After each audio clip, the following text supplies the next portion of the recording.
Dizer que é esperado que existam mutações não explica, e também não explica a informação.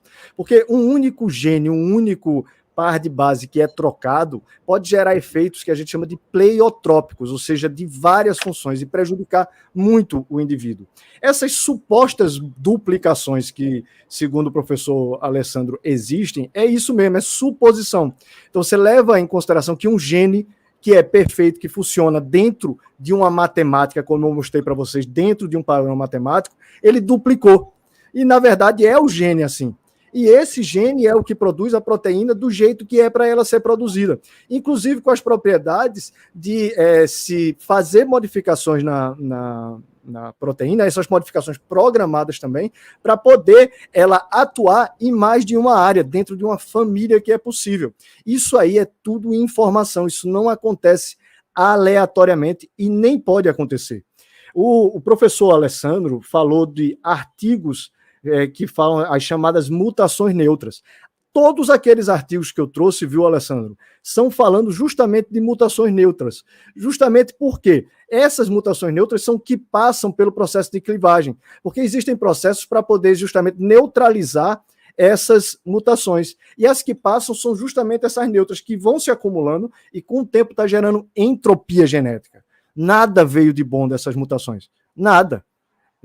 Esse exemplo que você trouxe, inclusive, é uma suposição. E você deveria ter, como os outros evolucionistas deveriam ter, milhares de exemplos para isso. E só porque isso não acontece? Justamente por causa desse efeito pleiotrópico. Você, quando mexe num gene, você está mexendo, às vezes, em muitas funções que aquele gene regula. E muitas funções, às vezes, são reguladas por mais de um gene. É um efeito pleiotrópico, é uma matemática muito extraordinária disso. Por exemplo, o Michael Dalton, ele diz, é duvidoso que exista algum gene que não seja pleiotrópico. E isso dentro de todos esses sistemas, um sistema dentro do outro, 14 sistemas, grandes sistemas, colocando, gera um problema seríssimo. Esse biólogo super conhecido também, esse Michael Morangi, ele vai dizer o seguinte, em função da multifuncionalidade da pleiotropia, mutações nos genes do desenvolvimento podem gerar síndromes muito complexas nos indivíduos afetados. Por quê?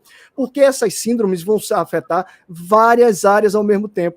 Então, quando se diz que houve uma mutação, ela vai, mesmo que ela fosse boa para uma área, ela geraria um problema na outra, e a seleção natural, a chamada seleção natural, ia tratar de eliminar aquele indivíduo, e não de dar uma vantagem àquele indivíduo. Está vendo como não tem lógica no que é falado nesse argumento que o professor Alessandro utiliza? E seleção natural não cria informação. Seleção natural não é capaz de criar informação. Isso não existe. Ela é só capaz de tolir informação. Tranquilo, João Paulo. Ok.